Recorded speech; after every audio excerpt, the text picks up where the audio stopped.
The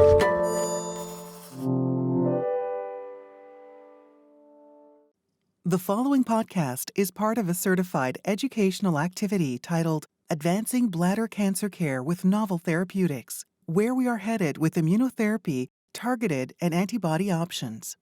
Access the entire activity and complete the post-test at peerview.com/TYB860. Downloadable slides and practice aids are also available. Hello, this is Arjun Balar from the Laura and Isaac Perlmutter Cancer Center in New York. Welcome to this educational activity on new therapeutic developments in the management of bladder cancer, during which we will explore advances in immunotherapy, targeted agents, and antibody-based approaches to patient care. Joining me in this discussion is Dr. Petros Grivas from the University of Washington, Seattle Cancer Care Alliance, and the Fred Hutchinson Cancer Research Center in Seattle. Welcome, Petros. Thank you so much for having me, Arjun. So let's begin, Petros. We've seen some dramatic changes in bladder cancer in the recent years, including a number of new regulatory approvals. Can you take us through some of these novel agents, and first beginning with second-line immunotherapy, which was one of the most major advancements that we had in this disease, and then carry us through some of the first-line approvals as well?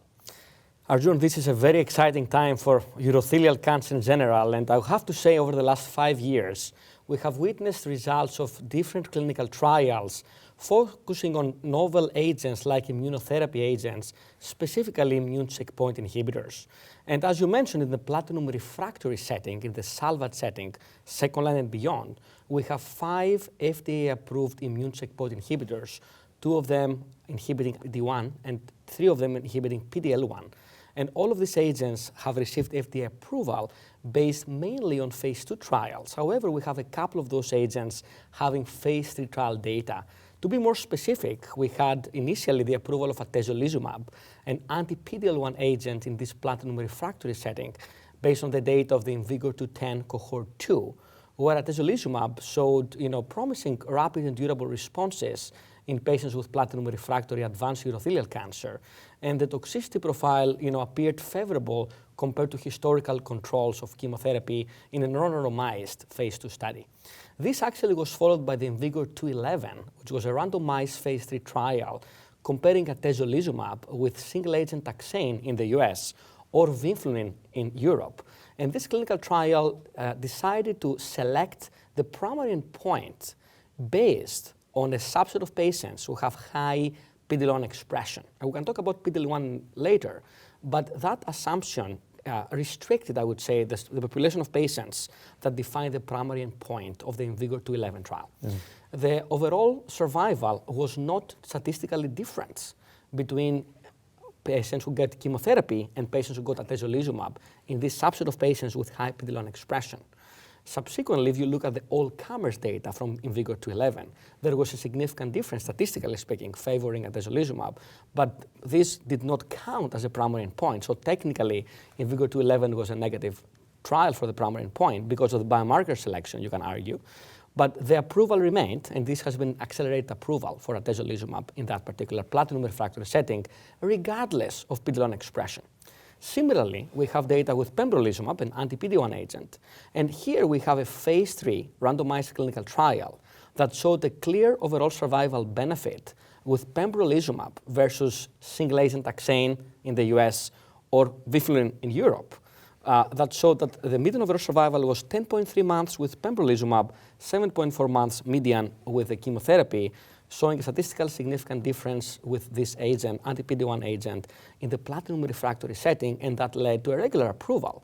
And I would argue level 1 evidence with pembrolizumab in the platinum refractory setting. And in that particular study, you probably noticed that, number one, it was an intent-to-treat analysis, and also that they did not have any pre-specified assumptions about what PD-L1 expression. Can you tell me a little bit about the outcomes based on PD-L1 expression in the KEYNOTE-45 study? Because interestingly, there really was an enrichment, right? That's a great point. So one of the major differences between the two studies, IMvigor 211 and the KEYNOTE-045, was that the latter, the KEYNOTE-45, did not select the primary endpoint based on the PD-L1 expression. Now, if you look at the data, the overall response rate was very similar, I would say identical. It was about 21% in all comers, and also in the subset of patients with high PD-L1 expression based on the 22C3 antibody Agilent assay in the KEYNOTE-45 trial. Yeah. So there was no enrichment in responses in that population, to your point. Interestingly enough, the responses to chemotherapy appear to be lower in patients with higher PD-L1 expression. That makes you wonder whether this particular assay, the Agilent assay that pembrolizumab used, may have potential prognostic value, not predictive value. And patients with higher PD-L1 expression based on the CPS score might have worse prognosis, and they do worse potentially with chemotherapy. So what you're saying essentially is that PD-L1 expression is somewhat of an imperfect biomarker, and it's highly context dependent in terms of the stage of the disease, right, first or second line. And then also the scoring algorithm and the antibodies that we use to score for PD-L1 expression also significantly influence outcomes. It kind of makes it tough, right? I fully agree with you, and there is significant discordance between the assays, so I think it's an important point for the audience to know that these assays were developed in conjunction, in companion with a particular agent. So we cannot mix and match. We have to use the right assay for the right drug, and vice versa. We cannot mix and match assays with different agents. Got it. So thanks very much for that, a very good summary. You've reviewed so far the data kind of in a high level of the agents in the second line platinum refractory setting. How about in the first line cisplatin ineligible setting? And now we have two agents approved, atezolizumab as well as pembrolizumab, based on the IMvigor 210 cohort 1 study and the Keynote 52 study respectively. What are your thoughts on these two studies, their regulatory status, any updates on terms of the use of the drugs? Because I understand when it was first approved, it was an all-comers label, and then there were some changes recently. Can you tell us a little bit about that? Moving to your question about the first-line setting, and specifically patients who are not fit for cisplatin ineligible patients. To your point, there are two checkpoint inhibitors with FDA approval, atezolizumab and pembrolizumab, based on single-arm phase 2 studies, and you named them, IMvigor 210 cohort 1 with atezo and the Keynote 52 trial for pembro. They have very similar design, a single-arm phase 2 study, all comers. They stratified and they looked at subset of patients with PD-L1 expression, but they did not select particularly for high or low patients. Particularly, these approvals happened, I would say, in 2017. And later, I would say about a year later, 2018, about what the ASCO annual meeting took place, the FDA and the EMA changed the label of atezolizumab and pembrolizumab in the first-line setting of cisplatin ineligible patients, restricting the use only in those patients who have high PD-L1 expression based on the companion corresponding assay with each agent. And only those patients with high PD-L1 expression in the tumor tissue could get this agent in the frontline setting. In the US, the FDA also allowed the use of either agent for patients who are platinum ineligible, meaning either cisplatin or carboplatin, or both of them, I would say, were not a good fit for the patient because this patient may be frail, may be sick, and if they cannot get even carbo, then they can still get atezo or pembro without PD-L1 testing. However, in Europe, this disclaimer is not there by EMA. The providers have to check PD-L1 expression even for those frail patients. So to summarize, if someone is cisplatin not fit, in the US, they can get either carboplatin gemcitabine chemotherapy that we frequently use, or pembro or atezo, but this checkpoint inhibition has to be based on PD-L1 expression, or if someone is not fit even for carboplatin. So I think what you've highlighted is the limitations in approving drugs based on single-arm trials, especially when there are other alternative therapies that are potentially available. Now, I was very closely involved in both of these studies, and what I recall was that, the alternative for cisplatin-ineligible patients is carboplatin-based therapy. The responses are low, 35 to 40%. The median survival is 9 to 10 months, and we understand that there is no survival benefit for that particular regimen. So I understand, how the FDA looked at this, and that they were willing to do an accelerated approval based on single-arm studies. However, one of the challenges is that there's clearly a subgroup of patients who may actually be better treated with carboplatin-based therapy. And it's really impossible to learn that in the context of a single-arm trial. And just to summarize some of the data from the two studies, in IMvigor 210 cohort 1, the objective response rate to atezolizumab was 23%. About 7 or 8% of patients actually achieved a complete response, so we know that immunotherapy is active in the first-line setting and that a subset of patients can safely be treated with immunotherapy alone. The median survival was around 16 months, which is actually quite promising when you think of the patients otherwise who would have been treated with carboplatin at a median survival of 9 to 10 months. So we knew that there was a subset of patients who really did benefit. In KEYNOTE-52, the objective response rate was 29%. It's not significantly different from the 23% seen with atezo, but certainly the confidence intervals likely would overlap. And the median survival was just a little bit over 11 months in that particular study, with some long-term responders. Interestingly, because the KEYNOTE-52 was a very high-powered study in terms of 370 patients, you can look at clinically significant subgroups, in particular PD-L1 overexpressing patients. The patients who had CPS 10% or greater, again using the pembrolizumab 22C3 assay, had a median survival around 18.5 months and an objective response rate of around 46 to 47%. To me, that highlights a population that really can benefit extremely well with immunotherapy. But to your point, when in a single-arm trial, there are some patients who should not receive immunotherapy as their first choice, and that's where randomized phase 3 trials can tell us a bit more. And the safety alert that you're highlighting that ultimately led to the label change in 2018 was triggered by early data from the 2 randomized phase 3 studies that were meant to serve as confirmatory studies for both atezolizumab and pembrolizumab. And those 2 studies were IMvigor 130 and KEYNOTE-361, showing that patients with low PD-L1 expression who were treated with monotherapy on both of those trials actually suffered worse survival compared to carboplatin-based chemotherapy. And that is actually what prompted the change in the label. And we'll be talking about it, much more about that later in the program. If they had low PD-L1 expression. Yeah. So we've talked about some of the data in the second-line setting that led to the approval of the 5 agents. We've talked about the first-line setting where we have 2 agents that are approved and a modification of the FDA label that gives us a better idea of how best we should use these agents. What about some other practical considerations with immunotherapy? I think one of the most important things that we worry about are immune-related adverse events. They can happen randomly, often early in the course of treatment, and sometimes many months into treatment.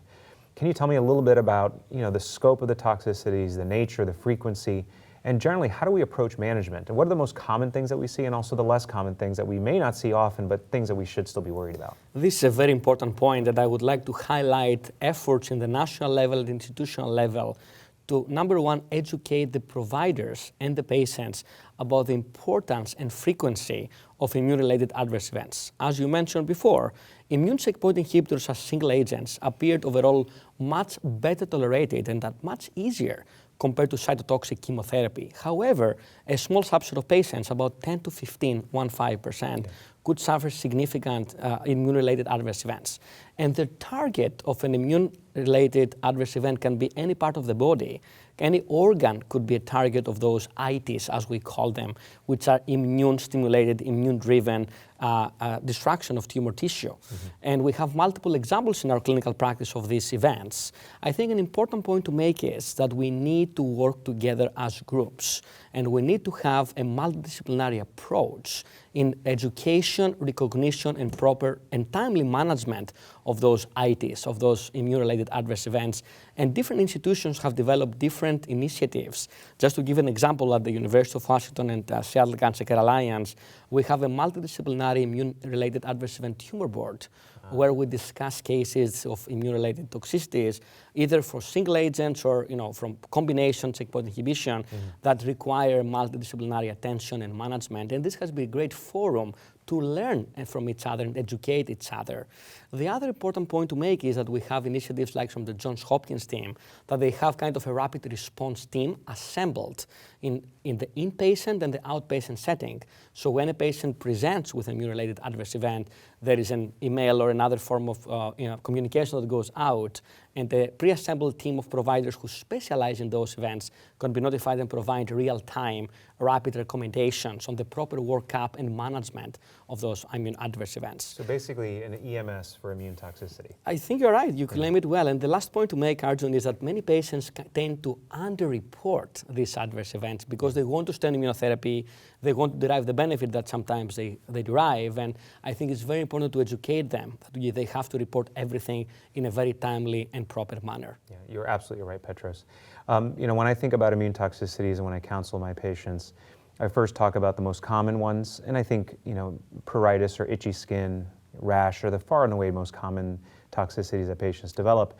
And thankfully, those are actually managed quite conservatively with topical treatments, and oral antihistamines are very effective at treating cutaneous immune-related toxicity, although there's a small subset, maybe 1%, who can develop severe skin toxicity with systemic manifestations. but thankfully those are few and quite uncommon. The other things that we worry about are things like pneumonitis and diarrhea, colitis, but when we intervene very quickly with corticosteroids, we're often able to control these symptoms. Less common, but obviously worrisome, are things like endocrinopathies, like adrenal insufficiency, hypophysitis, immune-related diabetes. These, unfortunately, are irreversible toxicities, and we counsel our patients that if you develop, one of these events, that loss of hormone. So, in the instance of I've had about 2 or 3 cases of immune-related diabetes. Unfortunately, the patient is now a lifelong insulin-dependent diabetic, which is, terribly, life-altering. The other endocrinopathy that we see often, but generally does not impact quality of life all that significantly, is hypothyroidism, right? And for those patients, we can commonly treat with oral thyroid supplementation, and generally does not impact quality of life all that much. When we think about toxicities, even in trials, we used to break things down to grade 1, grade 2, grade 3, and grade 4, which is the system that we use in the common toxicity criteria for adverse events as part of clinical trials. But I think it's a useful guide. Generally, grade 1 and grade 2 toxicities we can sometimes simply observe and patients can be treated, but for grade 2 toxicities, we generally try to intervene with corticosteroids. With grade 3 and 4, these are the potentially life-threatening hospitalization type of events, and those patients sometimes need high-dose corticosteroids and perhaps probably permanent discontinuation of the immunotherapy. In our practice now, because we're just better at recognizing immune toxicities, we try to intervene at grade 2 so that grade 3 and 4 never really develops. And nowadays, thankfully, at least with single-agent immune checkpoint blockade, a grade 5 event, which means a death related to an immune toxicity, is vanishingly rare. And in fact, I have not seen one yet in a very, very long time. And so thankfully, we're actually just getting better at managing immune toxicities. I think you raised a very, very important point. So just to quickly mention that we alluded to that, there are a number of guidelines out there from Society of Immunotherapy in Cancer, SITC, or NCCN guidelines, ESMO, ASCO, that I think are very useful to have them available readily in the clinic so you can immediately utilize the appropriate intervention, holding treatment, consider steroids. The other important point is that not every potential symptom is immune-related adverse event. So Absolutely. A proper workup is mandatory to make sure we have the right diagnosis in the patient, rule out infection, other causes. Right. Thank you for mentioning that, Petros, because you're absolutely right. Just because a patient shows up with diarrhea and they've been on immunotherapy does not mean it's an immune-related diarrhea. So you have to rule out other etiologies. Same thing with pneumonitis. Patients can develop infectious pneumonia, and that should be better treated, obviously, with antibiotics. So that brings us to 2019, when we saw another approval in advanced bladder cancer, as well as important practice-changing evidence in the upfront setting. When we come back, we'll take a look at these developments in more detail and discuss how these may influence your practice. So don't go away. Welcome back. One of the very exciting trials that we saw read out in 2019 was the IMvigor 130 study. This was a phase 3 trial of atezolizumab with or without platinum-based chemotherapy in previously untreated metastatic urothelial cancer. We saw evidence of the primary analysis presented at the ESMO Congress in 2019. Dr. Grievous, a pivotal study that we were eagerly anticipating, that we were hoping would answer the question, some patients, should they receive immunotherapy alone? Should some patients just receive chemotherapy? Or is there an all-comers approach where patients can receive chemotherapy plus immunotherapy both at the same time? And that could translate to an overall survival benefit, which is obviously what we were hoping to see. Can you tell us a little bit about the design of the trial and some of the data that was presented and some of the limitations and strengths of the data so far? That's a great question, Arjun, and I think this is one of the, I would say, highlights of 2019 for urothelial cancer was the IMvigor 130 in the first-line setting of patients who are either cisplatin fit or unfit. And there are 2 questions in that study. Number 1, can the combination of chemotherapy plus immune checkpoint inhibition supersedes or wins over chemotherapy alone? Arm A, gemcitabine platinum plus atezolizumab versus Arm C, which is chemotherapy platinum gemcitabine plus placebo. Is there a difference? And also the Arm B, which is atezolizumab alone. Can we, win by just getting checkpoint inhibition by itself? Do we need the combination? And the randomization was between the Arm A and the Arm C, so the chemo immunotherapy combination versus chemotherapy placebo in terms of a co-primary endpoint of progression-free and overall survival. And for that particular comparison to occur, you have, statistically speaking, you had to have to meet the progression-free survival endpoint in order to look for overall survival, and there was I would say, statistically a split of your error between the progression-free and overall survival. Hierarchically, there was also a secondary question that was between the arm B, atezolizumab alone, and arm C, chemotherapy plus placebo, and whether you can have an overall survival difference between the two. Yeah. The trial initially, when it was designed, it was not a 3-arm study, it was a 2-arm study, mainly to ask the question regarding the chemotherapy, immunotherapy combination versus chemotherapy alone. And eventually, because of the promising data from the IMvigor 210 cohort 1 that you mentioned before, the 23% response rate, then the third arm was added, and we had the atezolizumab alone arm as well. So that study, the IMvigor 130, accrued about 1,200 patients total. It was a large study. And the main take-home point, I think, was that if you think about even the makeup of the patients or the baseline characteristics, to me, a couple of things stood out. Number one, there was some kind of discrepancy between what the investigator defined as cisplatin-fit patients and how many of those ended up getting carboplatin and not cisplatin, which to me was interesting. So if you look at the numbers in the slide, about 55 to 70% of patients were deemed to be cisplatin fit, but a significant proportion, maybe half of them or so, end up getting carboplatin.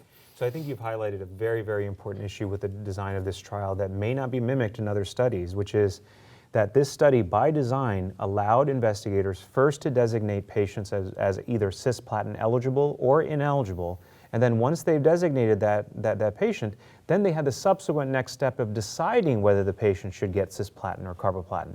I thought that was something that was really unique, and in some respects I think it's very interesting because it gives us a sense of how clinicians practice in the real world, that some patients who are just cis eligible, even on paper, can still end up getting treated with carboplatin. And the problem is that we don't understand those reasons, what actually went through that discussion between the provider and the patient to ultimately receive carboplatin-based therapy. So it does reflect kind of the real world practice. But it does make interpretation of the data from this trial a bit challenging, don't you think? I fully agree with you, and I think that's one of the main challenges we have to interpret this data.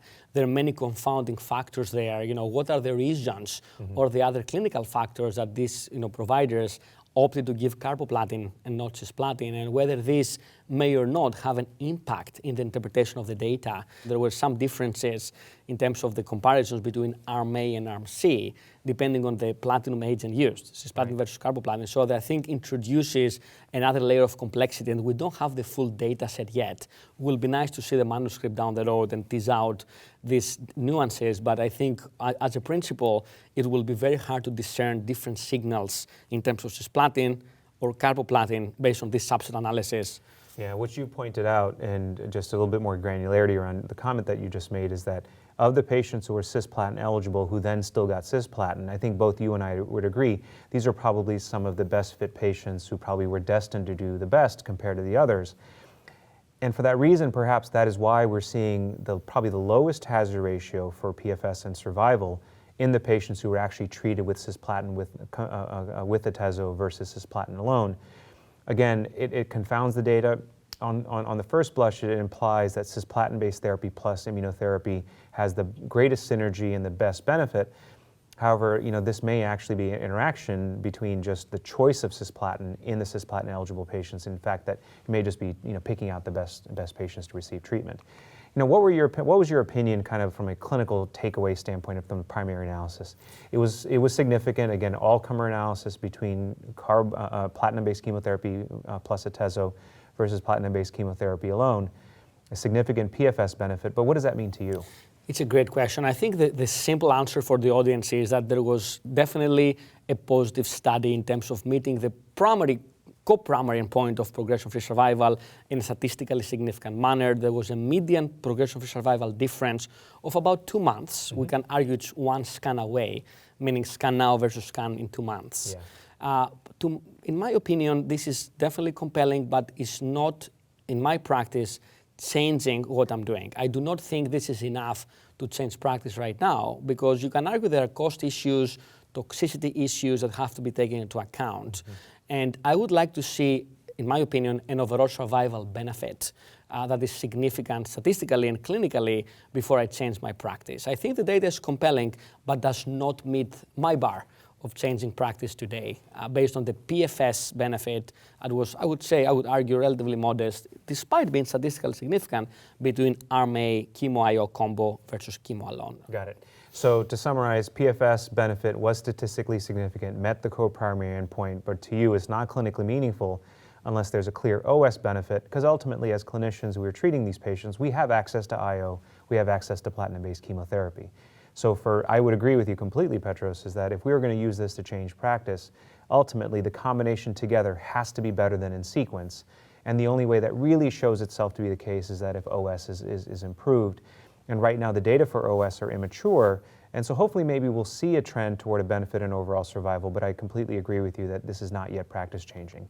But I think many times in the context of a phase 3 trial, a well-powered 1,200 patient trial, sometimes the best pieces of evidence lie in the subgroups. And I want to highlight at this point, two of the most kind of compelling issues in this particular study.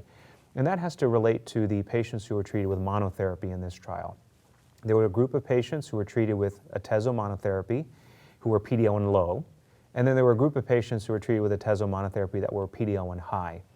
The patients who were low expressing, this is what prompted the label change in atezolizumab in the first line setting. Can you talk a little bit about those two kind of survival curves, what we saw finally in terms of the data presented, and talk about, do you think that this label change was warranted?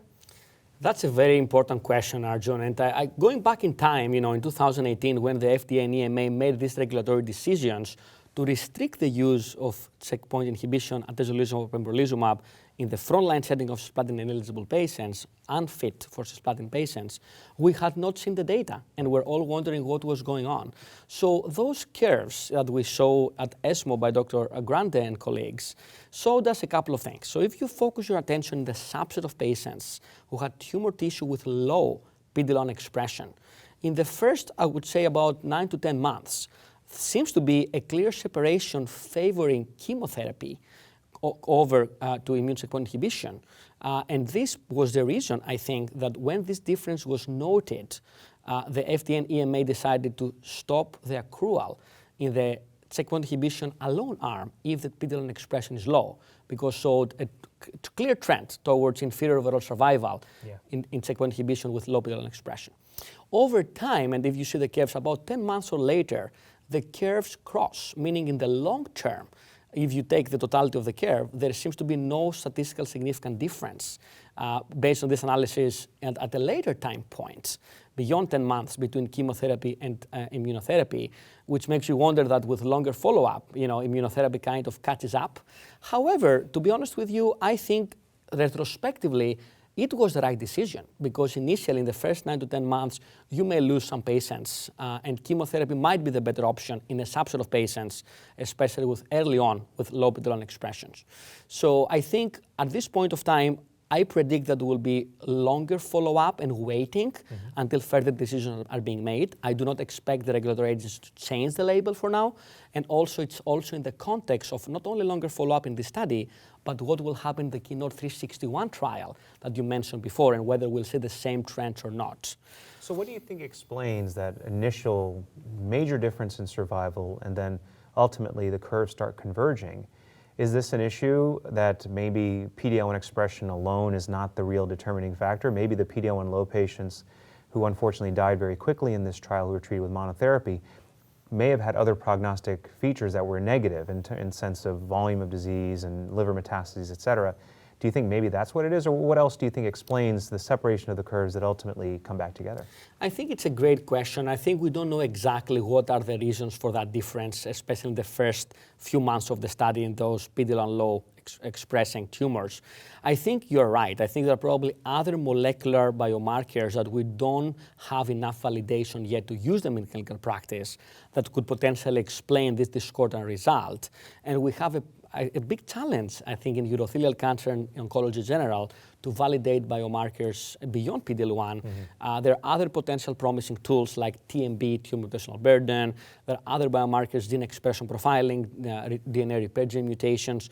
We don't have enough biomarker validity or utility to use them in clinical practice, but maybe some of those can be helpful down the road because PD-L1 is important, but it's not perfect, and you rely on a historical tumor tissue to make this determination. At the same time, based on the current data sets and the available data we have, I think patients who have low PD-L1 expression in my clinical practice, if someone can safely get chemotherapy, I would favor to give chemotherapy. Even in cisplatin unfit patients, I would give carboplatin and gemcitabine.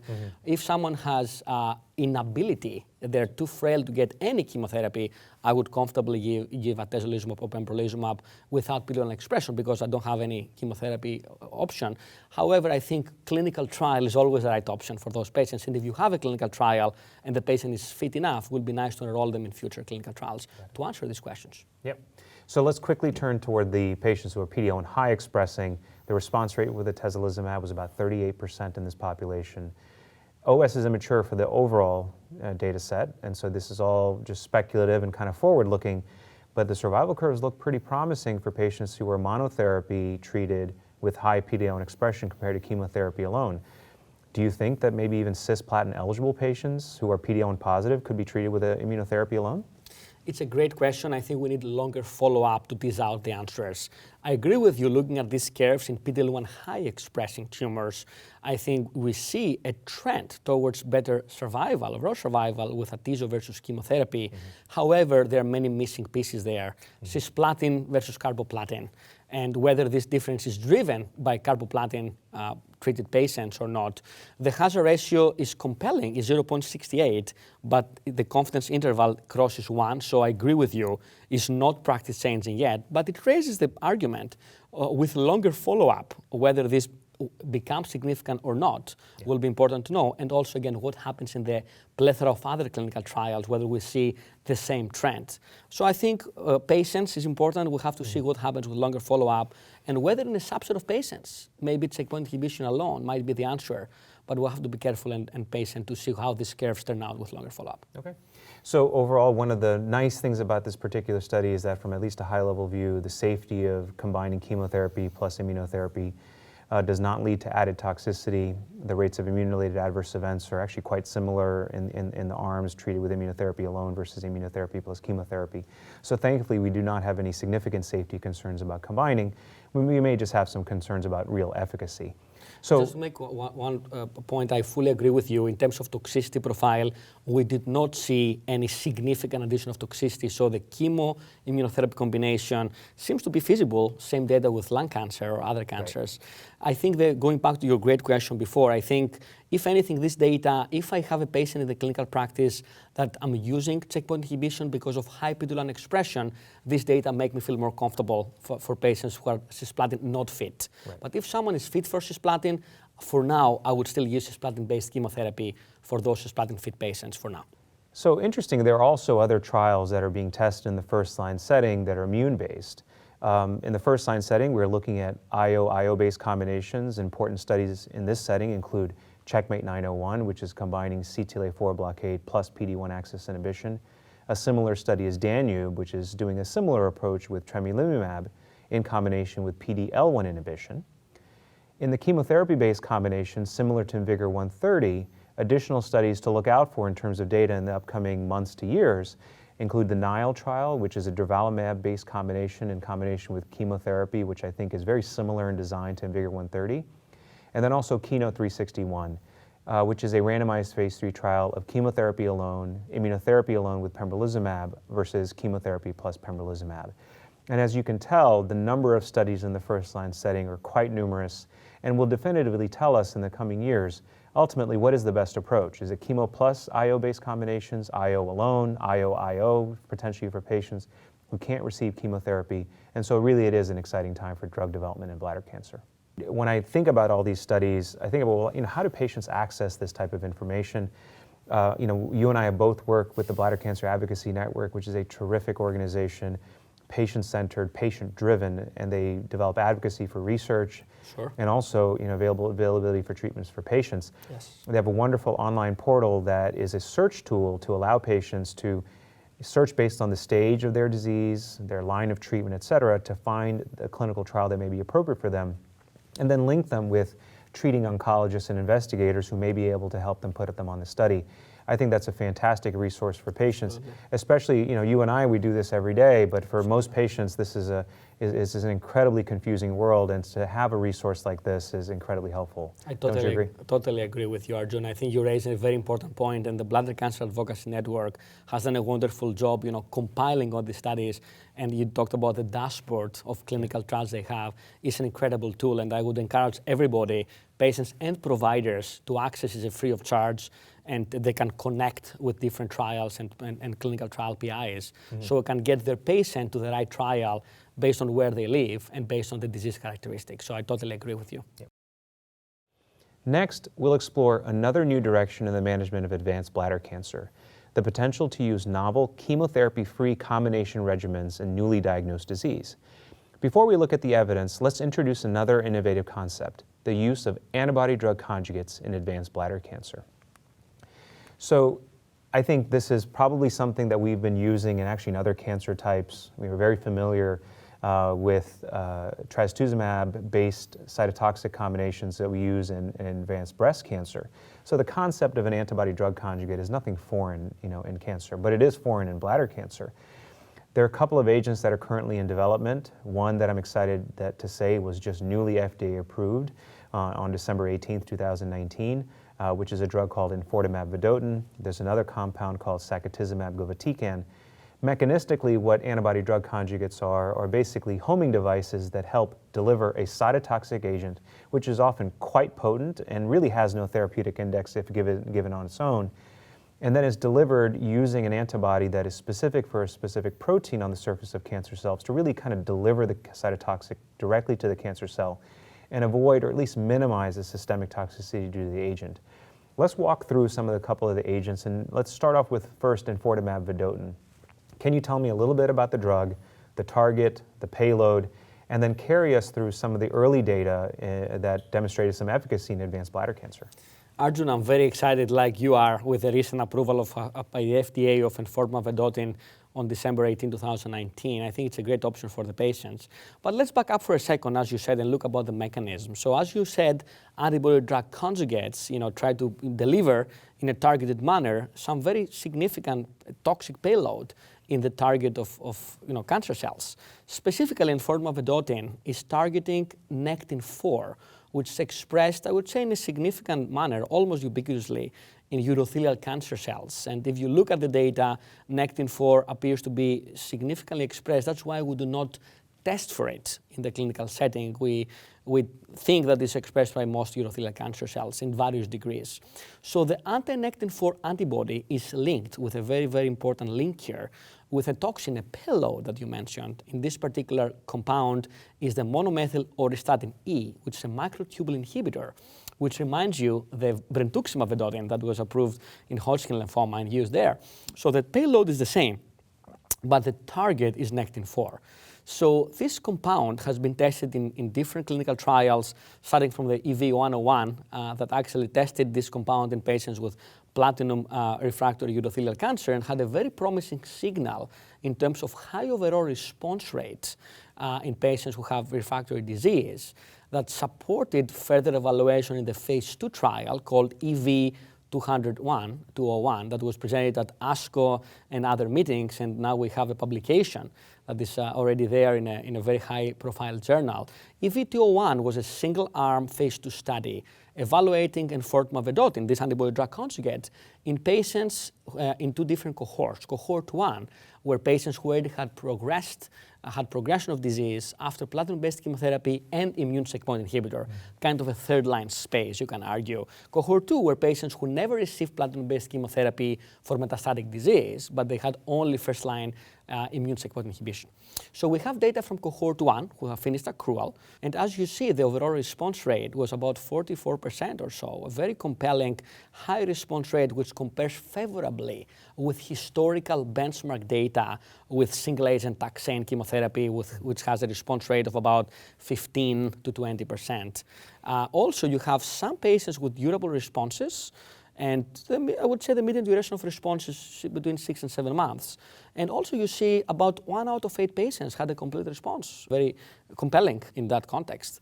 Of course, the challenge is that durability of response can be a problem because some of those responses may not last for a long time, but very compelling data. Yeah, and the data are quite interesting, in particular for a population that really has no other medical treatment options, right? You know, platinum-based chemotherapy is considered a standard of care. We are very excited to have the availability of immunotherapy agents which can lead to durable responses and complete responses to the subset of patients who do respond, but you and I both know that that number is maybe 20%. However, that means that up to 70–80% of patients will not respond or have stable disease and then progress. And for these patients, there are no survival prolonging therapies, and we know the survival is quite short. And in my experience, having used this drug in the initial EV-201 study and then also in the phase 1, is that it can often rescue patients' cancer. In fact, you know, if they have rapidly progressive disease as a potent cytotoxic, it actually can induce responses and palliate symptoms related to cancer, in particular bone metastases. And that's evidenced in the waterfall plot where 84% of patients, right, so the objective response rate is 44%, but even 84% of patients had some decrease in their target lesions. And I would argue that many of these patients are deriving clinical benefit in the form of palliation of their symptoms. What was also striking is that some of the worst kind of prognostic subgroups, in particular patients with liver metastases, which we know in the second-line setting and beyond, have a median survival of roughly 4 months. So these patients do not live very long. The responses in the liver were about 44%.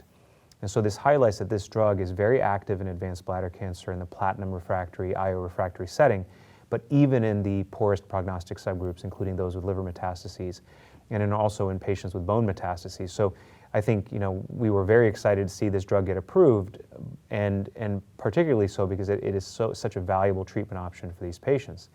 Now, obviously, when you see such an exciting drug, it's in the third-line metastatic bladder cancer setting, but you start asking questions, well, if the activity seems to be so good, is there a reason to maybe even combine it or use it in the first-line setting? We saw some very compelling data from the ESMO Congress this year looking at enfortumab vedotin in combination with pembrolizumab. You know, a little bit of background on this particular study, myself and other investigators had noted that there appeared to be some sort of immune synergy potentially happening between enfortumab vedotin and patients who had just recently received immune checkpoint blockade, including some of my patients who had previously progressed on checkpoint blockade, received enfortumab vedotin, and then were re-challenged with immunotherapy later, and then actually had a response to treatment. And to me, you know, when we saw this, we saw that there may be some synergistic effects with immunotherapy. We obviously would need to prove that in the context of a clinical trial. There was a very important study, EV-103, that was presented at ESMO that looked at 45 patients with metastatic bladder cancer who were cisplatin ineligible and showed some really promising response rates. Can you walk us through a little bit of the trial design, the data so far, and what is it that people are so excited about?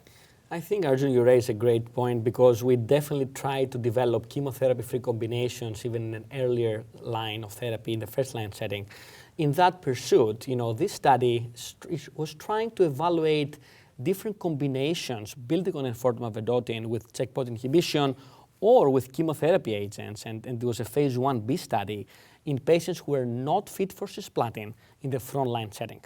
And because of that nature of the study, we had different cohorts, and one of the cohorts tested the combination of EV, enfortumab vedotin, with pembrolizumab. And the results of this study were presented by Dr. Hoymes at ESMO 2019, as you mentioned. Only 45 patients.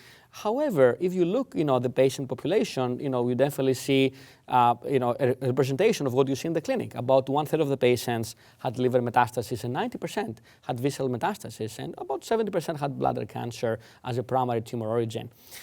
Despite the small sample size and the short follow-up, the results indeed are very, I would say, eye-opening and were impressive with an overall response rate of 71% in all comers. And I think if you take that into account together with a 93% tumor shrinkage that you saw in the study, definitely, you know, poses the question whether this combination, EV plus pembrolizumab, can be tested against chemotherapy carboplatin, gemcitabine, or even gemcitabine cisplatin is the question in the frontline setting. And Axel, I would like to hear your thoughts. Do you need more data to be convinced to compare this combo to cisplatin in the frontline setting? Before you answer me, I just want to make the point that this data is very exciting, but not practice-changing yet. And we need definitely further trials. But I would like to see how you think about that. I agree with you completely, Petros. This is not yet practice-changing. It's a 45-patient study. It's a phase 1. So, with all the caveats there. But that said, a 71% response rate is eye-popping. To see this type of data in any disease, in particular bladder cancer, where we have incremental advances, and I would never say that immunotherapy is not an important advance, but it's only now we are seeing 71% response rates, right? So this has the potential to completely change how we treat or think about this disease. Interestingly, if you look at durability of responses, and I agree with you again, the follow-up is relatively still short. We need to see if these are durable or not. To ultimately prove if EV plus immunotherapy is truly immune synergistic, we would need to see durable responses that last for many, many months, potentially years, to really prove immune synergy. But so far, if you look at the spider plots from the presentation, you can clearly see that some of these responses are really quite durable. And this is quite compelling. So if you were to ask me, is this sufficient to change practice? No. But is this sufficient to jump into a randomized study that really definitively compares this combination to existing standards of care? And is it poised to potentially challenge cisplatin-based chemotherapy? I would say yes, that we are in a position to test this in the context of a clinical trial. And I would not have any discomfort in randomizing a patient to EV plus pembrolizumab versus, let's say, cisplatin-based chemotherapy, even if the patient is fit for cisplatin-based therapy, because I think that so far the data is quite compelling. It's compelling enough to move toward a clinical trial, which will then hopefully lead to practice-changing data. Now, one of the things, though, is what is the safety of this drug, right? So we haven't really touched on that yet. It is not. I would not necessarily say it's chemotherapy-free per se, but it is modernized chemotherapy. It is targeted chemotherapy, right? So can you walk us through a little bit of some of the safety concerns that maybe we should be concerned about with this combination, or in single agent, right, with EV-201? So tell us a little bit about that. I think you raise a great point, Arjun. We have to always balance efficacy with toxicity, cost, and other considerations. And formoterol is a great option for our patients, but we have to be cognizant of potential toxicity. There are some run-of-the-mill toxicities that people may have: fatigue, skin rash, alopecia, low appetite, nausea, vomiting, or diarrhea. Those usually are manageable and seems to be less of a concern compared to the platinum-based chemotherapy. So it's kind of more light version of chemotherapy, to your point, more targeted, and all these side effects were more manageable and easier. However, there were a couple of kind of class effect side effects that I think is important to highlight, and one of them is peripheral neuropathy. And that's important because if you look at the data, about 50% of patients, 1 out of 2 patients, have some degree of neuropathy. And only a small proportion, I think it's only 4%, had grade 3 or more. But even grade 2 neuropathy can be a challenge for the patients. It can impact quality of life.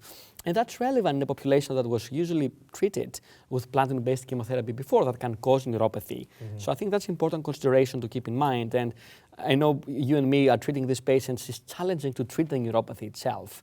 Sometimes we use some agents for sensory neuropathy, but it's not very, very, I would say, easy to manage this side effect. The other important point is skin rash. And skin rash is a very interesting one. We don't know exactly the pathophysiology of the skin rash in those patients, whether previous priming or exposure to immune checkpoint inhibitors have played a role, probably or not. We don't know that, but we see this very heterogeneous and different rash, from patient to patient. Is not very consistent, but usually it's manageable, with topical steroids. Sometimes, rarely, you may need systemic steroids. But it was about half of the patients had the skin rash, and about 10% had a grade 3 or more. The other point to make about both neuropathy and rash is usually it gets better when you hold the treatment. Specifically with neuropathy, 3/4 of the patient had improvement or resolution of neuropathy when you hold the treatment. The third interesting finding is the hyperglycemia. And it seems to be about 11% of patients had this hyperglycemia, kind of a new finding, when you have these patients in the clinic. You have to pay attention to glucose. And about half of them, about 6 to 7%, had a grade 3 or more. So hyperglycemia is something to pay attention Don't brush it off in the clinic. It's an important message for the providers. And there were very, very few patients who had a potential fatal event. So it is a potential life-threatening event if we don't pay attention. So I think it's important message for the community oncologists and academic oncologists to check glucose level closely. But there are a very, very small number of patients, 1 or 2%, that may have potential adverse outcome. So important education point here. Yep. So EV-201 led to FDA approval for enfortumab, so we will be rapidly using this drug in the clinic in third-line metastatic bladder cancer. Yes. And we have compelling data from EV-103 showing that combining EV plus pembrolizumab can lead to really high response rates, and hopefully we will be able to replicate this in a randomized study. What about some practical lessons, from using these drugs? I think what you've touched on is the management of safety, peripheral neuropathy, and rash. These are anticipated toxicities. In my experience, the peripheral neuropathy is dose limiting, and the reason we see this is because patients are responding, and they respond for a while, so they stay on drug long enough to develop these toxicities. So we're going to encounter this. And then you touched on hyperglycemia. This is something I think we need to do a better understanding of what this really is, and unfortunately we've seen a few fatal events from this toxicity, but we need to understand it better. EV-301 is an important study. This is the confirmatory phase 3 trial that supports accelerated approval. So right now, enfortumab vedotin has accelerated approval, but they will need the phase 3 confirmatory study. This is in the same population, patients who had progressed on prior platinum-based chemotherapy and immunotherapy, who are then randomized to either enfortumab vedotin or standard of care drug, in this case, which would be dealer's choice chemotherapy such as a taxane, which is most commonly used in the United States, versus taxane or vinflunine, which is commonly used in the European Union, and the primary endpoint would be overall survival. It enrolled roughly 550 patients or so. The enrollment is complete, and so hopefully we'll see data soon. When we come back, we'll turn to another topic of recent interest in bladder cancer, the approval of a targeted agent in bladder cancer with FGFR3 alterations, and what this development means for diagnostic assessment and treatment. In this segment, we'll turn to the evidence behind the recent regulatory approval of an FGFR inhibitor in bladder cancer. But before we look at the data, let's review the rationale for development of an FGFR-targeted therapy in this disease. So, Petros, we have known about FGFR alterations in bladder cancer for years, beginning with non-muscle invasive disease, low-grade tumors, high prevalence of FGFR alterations, and then in high-grade muscle invasive disease, less common. We've always felt that it was a driver, which means that it led to development and progression of bladder cancer. But in thinking back to 10, 15 years ago to the original studies of davitinib, which was an interesting compound, which probably wasn't such a good FGFR inhibitor at the end of the day. And now fast forward to 2019, where we have an FDA-approved drug. So kind of carry us through what is our understanding of FGFR pathway in bladder cancer and advanced disease, and some of the methods by which we define those alterations genomically, which ones are the ones that are targetable, and then maybe then we'll walk through some of the data supporting the use of an FGFR inhibitor in bladder cancer. Sure. I think it's important to recognize that FGF receptor alterations are a relevant target in urothelial cancer, and usually these are early events in tumorigenesis. So usually if you sequence the archival tissue, you tend to see these events early on. So even if you use archival tissue from cystectomies or TURBTs, you may see those alterations happen. I think it's more common to see these alterations in upper tract disease compared to bladder cancer. About 50% of patients with upper tract disease may have FGF receptor alterations, about 20% in high-grade muscle-invasive disease. As you mentioned, it's much higher in low-grade non-muscle invasive disease, and the question is whether we can design trials in this particular low-grade non-muscle invasive disease setting. I think overall, if you look at the type of alterations, the important message is not every alteration is created equal. Particularly, our attention is focused on mutations and fusions, rearrangements, translocations in FGF receptor 1, 2, and 3, and particularly those which are activating. So signaling is instigated and promoted if you have a mutation or a fusion. And I think it's important when a provider, is testing the tumor tissue or the circulating tumor DNA, nowadays for those mutations or fusions, to do the due diligence and check the activating nature of those alterations, because not all mutations not everything is created equal. And one word about amplifications. We don't have any strong data about amplifications in urothelial cancer, whether it's driving outcome. So far the clinical trials have not used amplification, at least the data with erdafitinib. So it's either mutation or fusion that's activating.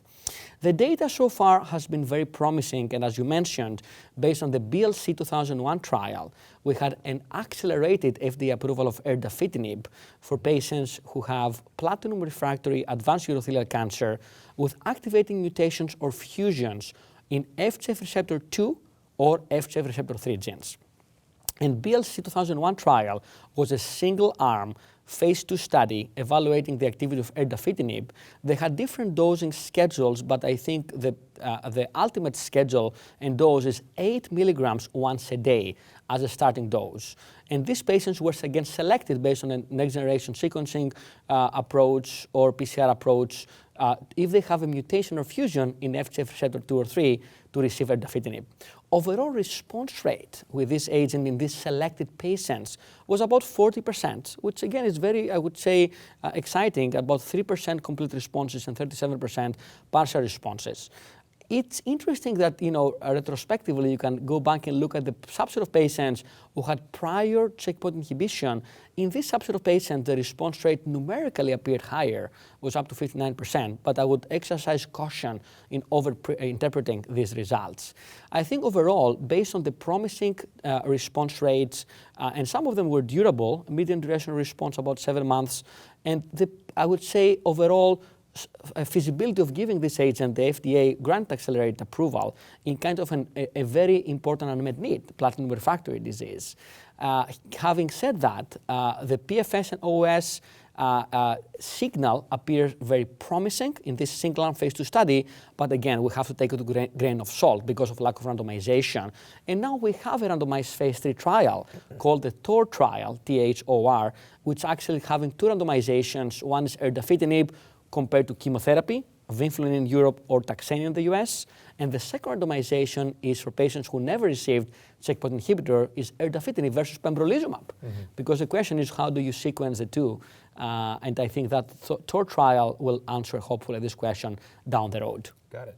So thank you for taking us through the kind of the evidence in terms of the pathway and how to target it. And it's terrific that we now have a drug with erdafitinib that's now FDA approved.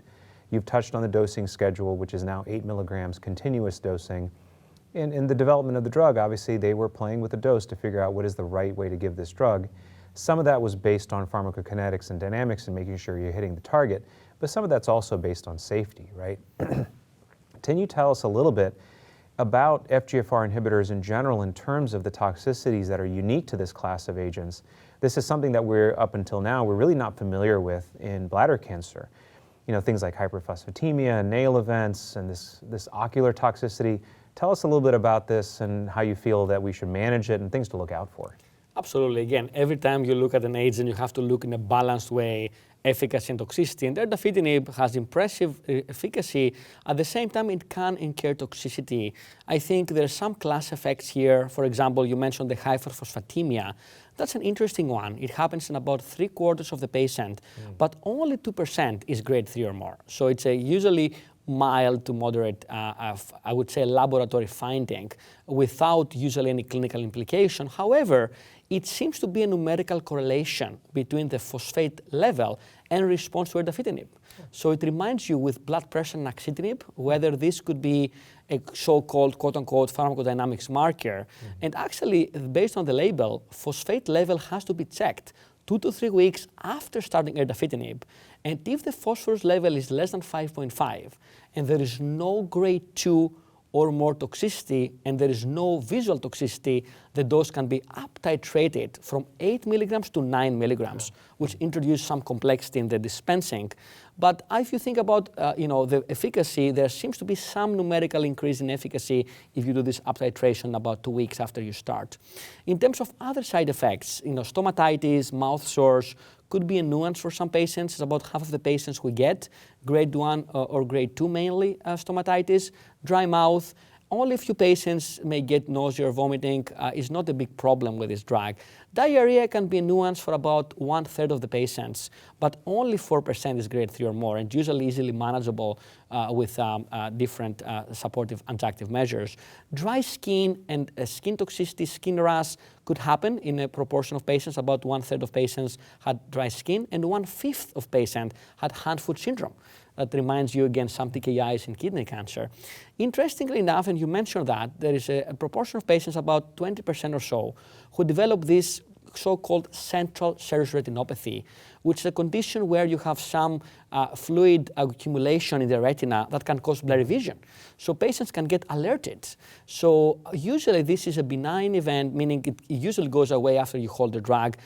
It usually does not result in a permanent visual loss. However, it's very alerting for the patient, and it's a mandatory label-based requirement to see an ophthalmologist and do a very detailed ophthalmology exam, comprehensive exam with dilated exam or OCT, cornea retinal check at baseline ideally, and monthly for the first 4 months, and then every 3 months later. So an ophthalmologist or optometrist, you can argue, should be a companion in treating these patients and introduce some complexity, but at least it's important to have this in mind when you dispense a drug. The last point to make, Arjun, is in terms of the logistics of ordering erdafitinib. There is only one pharmacy that carries it in the US, the US Bioservices. You have to fill out a form and submit it to US Bioservices to get the drug. They will work with the insurance to get copay determination and approval prior authorization for the compound. And it's important also to keep in mind that not every patient is eligible for it. You have to have evidence of FGF receptor 2 or FGF receptor 3 activating mutation or fusion. And you can argue that there is a companion diagnostic assay, based on the label, which is a Qiagen PCR test that was named particular in the label. However, you may argue that many providers use other, commercially or academically available genomic assay platforms, and they may get a result, through those. And the last point to make is that we need more education, for the patients and the providers how to optimally use this drug. You're absolutely right. Thank you for such a thorough discussion about erdafitinib. In my experience, thankfully, using commercially available next-generation sequencing assays, I've had some luck in getting access to erdafitinib, especially if a classic activating mutation, such as S249C and FGFR3, which is, we know it's an activating mutation, if we detect it on next-generation sequencing platforms, you can still have success in getting access for the patient. This is important because tumor tissue is a very precious resource, and so if we're sending it off for an assay where we're looking for specific alteration, it may limit our ability to use remaining tissue for other trials and other things that patients may need it for access. So in this final segment, we're going to look at the cutting-edge therapy of bladder cancer and give a brief overview of the progress we are making in finding a role for many of the newer therapies we've discussed today in the adjuvant and the neoadjuvant setting, as well as in non-muscle invasive disease. Very recently, for example, we've seen some evidence for immunotherapy in patients who have BCG unresponsive NMIBC. Petros, I think this is one of the most exciting studies that we have seen, and I guess we've been talking about exciting studies all day here, right? We have seen, and so far what we have discussed, immunotherapy in second line, first line, antibody-drug conjugates in third line, now quickly moving into first line with combinations. We're seeing molecularly targeted agents such as erdafitinib, now approved after platinum-based chemotherapy, even before or after immunotherapy. But in general, we've been talking about metastatic disease.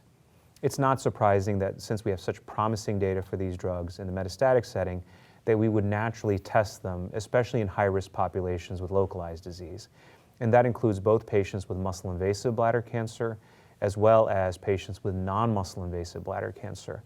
Now, we don't have some registrational data yet to discuss in muscle invasive disease. Those studies are currently ongoing, and those include patients who are treated with chemotherapy plus immunotherapy versus chemotherapy alone, followed by cystectomy for muscle invasive bladder cancer in the neoadjuvant setting. For patients who are ineligible for cisplatin-containing chemotherapy, they're receiving immunotherapy followed by surgery alone versus surgery alone to see if immunotherapy can be useful as a neoadjuvant treatment in those patients. And then also there are a number of adjuvant clinical trials where patients will have already had a cystectomy or a nephroureterectomy for high-grade upper tract disease, and then are treated with either with immunotherapy or observation in the adjuvant setting. All of those studies are currently ongoing, and we're hoping for meaningful data that could essentially be practice-changing. However, in non-muscle invasive bladder cancer, you and I were both privileged to be part of a very important study called Keynote-57, which was recently presented at the FDA in front of an Oncologics Drugs Advisory Committee to basically vote on whether we should approve this drug on the basis of a study called Keynote-57. And I'll kind of walk through some of this data and ultimately what was presented. It looks favorable so far. So what is this trial? Well, before we go into the details of this study, first, I think it's important to highlight, number one, what is BCG unresponsive high-risk non-muscle invasive bladder cancer? This is actually a new term, something that really only came about in the last several years, and what it defined was a population of patients with carcinoma in situ or other high-risk non-muscle invasive bladder cancer who'd received an adequate form of BCG, which means a sufficient number of doses of BCG immunotherapy in the bladder over a pre-specified period of time, and then had either persistent disease despite adequate BCG or recurrence of non-muscle invasive bladder cancer within a specific time frame after adequate BCG, and these patients were considered the highest risk patients. And in this study in Keynote-57, patients were included in two cohorts. Cohort A, which is the primary focus of the ODAC, looked at patients with carcinoma in situ, with or without papillary tumors, in roughly 100 patients. And these patients were treated with pembrolizumab every 3 weeks, which is a PD-1 antibody. And the primary endpoint of this study was complete response rate. We presented this data in front of the ODAC, and the initial 3 months complete response rate was 41%. Now what we're seeing is that with longer-term follow-up, that some of these patients are actually in durable complete responses. The estimated complete response rate at 12 months is roughly half of those patients, so roughly 20% of the intent-to-treat population remained in complete response after 12 months. Many would argue, well, does this meet kind of the bars that we had set back in 2013 as part of the FDA AUA workshop? I think most would agree that they did not meet that high bar, but there was a very high bar that was set in 2013, and I think we have to reassess and kind of reset our expectations, especially in the context of a novel systemic agent versus intravesical therapy, which is the most common scenario whereby patients are treated with non-muscle invasive bladder cancer. So Petros, my question for you is that, having been heavily part of this study and just taking care of bladder cancer patients in general, can you tell us your impressions of the data and what is its potential impact on patients who are desperate to avoid a cystectomy for non-muscle invasive bladder cancer should this drug be FDA approved? In my opinion, there is a significant proportion of patients who do have BCG unresponsive, high-risk non-muscle invasive bladder cancer, and they cannot get cystectomy because they are too frail, medically unfit, or they refuse it because of quality of life considerations. And we see these patients in the clinic all the time. And I think it's important to recognize that the standard of care for those patients is radical cystectomy. But again, some people cannot get it done. Some people refuse it. So there's clearly an unmet need how to offer other options in those patients who technically cannot get more BCG because it doesn't work for them, and they cannot get cystectomy or refuse it. Intravesical chemotherapy has been kind of a go-to option until now. But I think based on the Keynote-057 trial, we have, in my humble opinion, compelling data that the proportion of patients, about 20% or so, they have a durable complete response clinically in about a year of treatment, which I think is an important consideration and an important proportion. And a number of patients may have cystectomy later. So you still have a proportion of patients with durable response, but another proportion of patients may get recurrence or progression, but still, for some of those, cystectomy is still an option. And I'm glad you brought that up, because of the patients who actually went to cystectomy in this particular study, the rates of, it was about 36 patients. The 36 patients who underwent cystectomy, only 8% of them actually had upstaging to muscle invasive disease. We know that the reason we counsel these patients with high-risk non-muscle invasive bladder cancer is because of the risk of occult muscle invasive disease. And in these high-risk patients, the data shows that up to 20% of patients will have muscle invasive bladder cancer ultimately at the time of cystectomy. To have so few patients have upstaging, now obviously it's a subset of patients who elected to undergo cystectomy, so it's not an all-comers population. But for the patients who are willing to undergo a cystectomy, the rate of upstaging was actually much lower than what we typically expect. And in my view, what I look at that is that there is systemic activity for immunotherapy. This is not an intravesical agent that treats the bladder from the inside lining and really has no effect on the deeper layers of the bladder and potentially the lymph nodes. We're addressing this cancer from a completely different perspective, which is systemic immune activation, which I think is a critically important thing. I fully agree with you, and I think even the value of trying to delay cystectomy for some patients is important. That's why I think for those decisions it's important to see the totality of the data, efficacy, toxicity, cost, and also the patient advocacy groups, right? And whether the Bladder Cancer Advocacy Network would say or other patients. So I think overall it represents an option, and it's also relevant in the context of other trials that are being done in that setting with other agents. I think there is a plethora of studies right now in non-muscle invasive disease, and just to highlight a couple of them as for example, so the SWOG 1605 trial was very similar to the Keynote 57 trial and utilized atezolizumab, just the only major difference compared to the Keynote 57 trial. This trial has, as far as I know, is not accruing anymore, and we have to see the actual results in the future. There is also a number of studies that are under attention, and Keynote 7676 is one of them.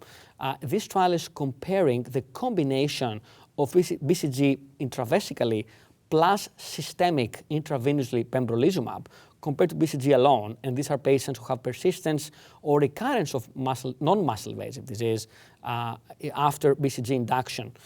There is also the trial called POTOMAC trial, which is actually testing 3 different arms. One of them is durvalumab plus BCG, and induction and maintenance. The other is durvalumab plus BCG with induction only of BCG and BCG alone. And this is actually in high-risk non-muscle invasive disease who are naive to BCG patients. So different population of patients compared to the Keynote 676 and the Keynote 57 trial. And also we have the ALBAN study, which again are patients who are BCG naive, never were exposed to BCG, and is comparing BCG alone for a year versus BCG plus atezolizumab. Interesting studies. I think we have to wait for the results, but I want to make the point that there are different settings. BCG naive setting, BCG relapsing setting, BCG unresponsive setting. So different settings may have different endpoints and different benchmarks for approval, with BCG unresponsive disease having the highest unmet need at this point. I think there are 2 other studies in this BCG unresponsive setting that I mentioned before. One of them includes Vicinium, which is kind of an antibody-drug conjugate, and which I think the phase 3 trial results just came out recently. And also we have this other phase 3 trial with nadofaragene firadenovec, which is hard to pronounce, but it's that's a mouthful.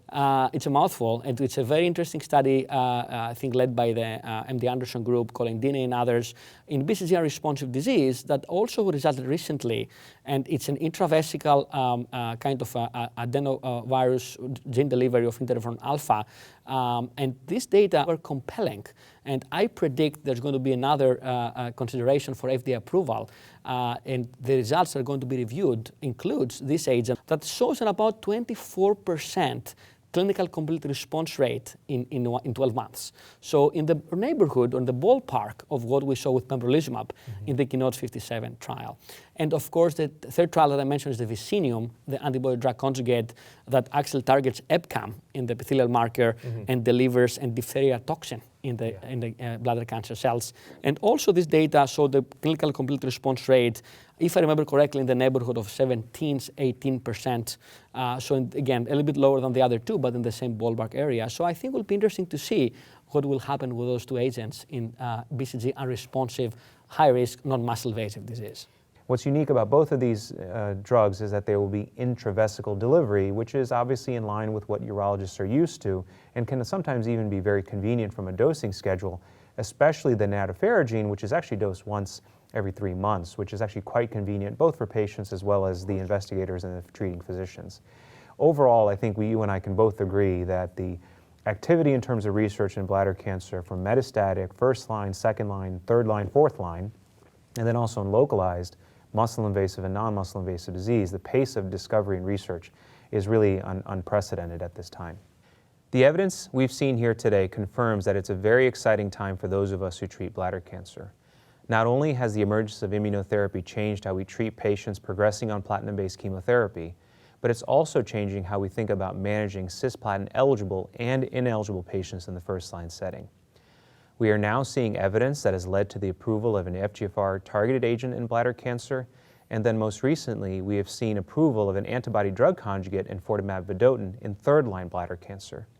There is emerging evidence to use these chemotherapy-free types of treatments in combination with checkpoint inhibitors in the first-line setting, which may culminate in new trials testing these combinations in the first-line setting.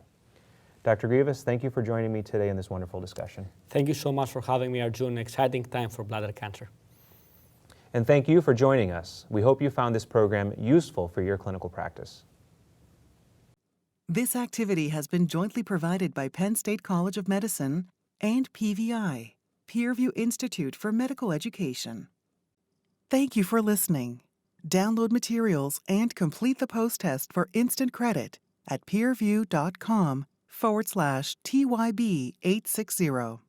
This activity is supported by independent educational grants from Astellas and Seattle Genetics, AstraZeneca, Genentech, Janssen Biotech Incorporated, administered by Janssen Scientific Affairs LLC, and Merck & Company Incorporated.